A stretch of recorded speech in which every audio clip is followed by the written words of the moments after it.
Assalamualaikum warahmatullahi wabarakatuh. Jumpa lagi sahabat di channel Baba Dede, masih di segmen Financial Wisdom.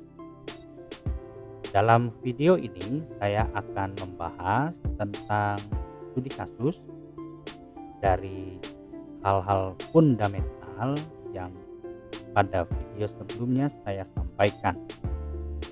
Di video sebelumnya saya sudah menjelaskan tentang beberapa faktor ya, secara internal maupun secara eksternal, baik itu faktor yang dapat memberikan keuntungan bagi kita maupun faktor yang bisa merugikan kita secara keuangan.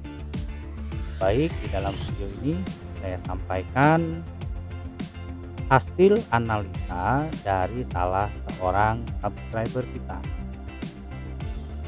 Kita sebut saja orang ini dengan nama Mr. X. Mr. X ini memiliki earning atau penghasilan dari 3 sumber dengan pengeluaran di 5 pos ya, sehingga skornya beliau ini cukup menarik, yaitu 3/5 ya.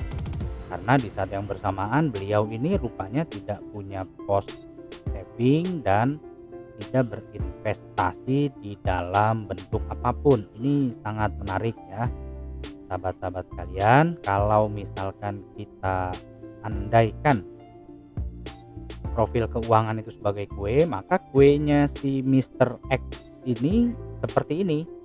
29%-nya adalah earning, sedangkan pengeluaran beliau itu cukup besar ya, 71%. Lebih dari separuh kuenya itu adalah pengeluaran ya. Ini menarik sekali. Kalau misalkan kita breakdown lagi, ini adalah angka yang saya sesuaikan ya, berdasarkan informasi yang saya dapatkan dari Mr. X tersebut. Beliau punya gaji yang cukup besar, kita sebut saja 10 juta rupiah ya. Tetapi beliau ini tidak menyampaikan apakah istrinya juga bekerja atau tidak, sehingga ini adalah gaji yang saya masukkan merupakan gaji beliau sebagai kepala keluarga. Lalu ada tunjangan hari raya yang kita sebut saja ini separuh gaji ya, sehingga angkanya 5 juta agar hitung-hitungannya menjadi lebih sederhana saja. Kemudian ada gaji ke-13 atau bonus tahunan ya, ini sebesar separuh gajinya juga, dan tunjangan Rp500.000. Sehingga kalau kita totalkan satu bulan ini Mr. X punya income 10.500.000, lumayan besar ya, ini di atas UMR, dan penghasilan tahunannya di atas 100 juta, 136 juta rupiah, ini juga di atas UMR. Artinya apa? Sebetulnya secara earning Mr. X ini sudah memiliki keuntungan, dia sudah punya penghasilan yang besar. Ini sudah bagus. Nah, berikutnya kita masuk ke sektor pengeluaran. Untuk belanja dapur, biaya konsumsi makan, minum, dan sebagainya. Angka ini adalah angka 1 tahun ya, karena Mr. X ini sekeluarga tinggal di kawasan perumahan, perkotaan. Kita katakan satu kali makan 20.000 lah ya, dengan 1 orang istri dan 2 orang anak, berarti ada 4 orang, dikali dengan 20.000 dikali 30 hari dan dikalikan lagi 12 bulan ya, plus minusnya 86.400 rupiah. Ini belum termasuk jajan dan sebagainya ya.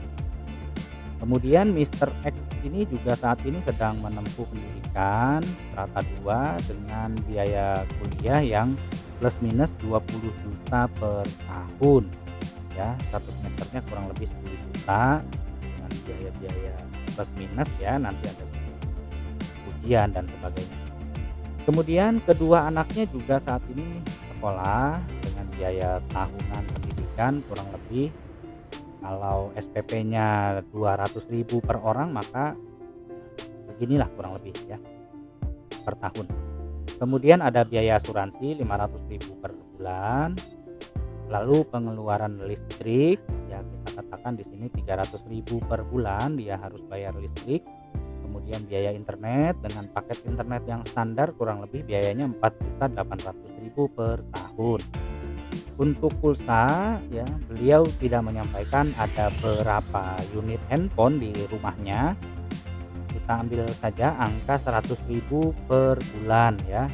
Kemudian untuk bensin keperluan pribadi dan di luar kedinasannya atau di luar kebutuhan kantornya, beliau juga tidak menyampaikan ada berapa unit mobil dan sepeda motor di rumahnya. Kita ambil saja rata-rata satu bulan 100.000 rupiah, dan pengeluaran fashionnya kita ambil saja di sini.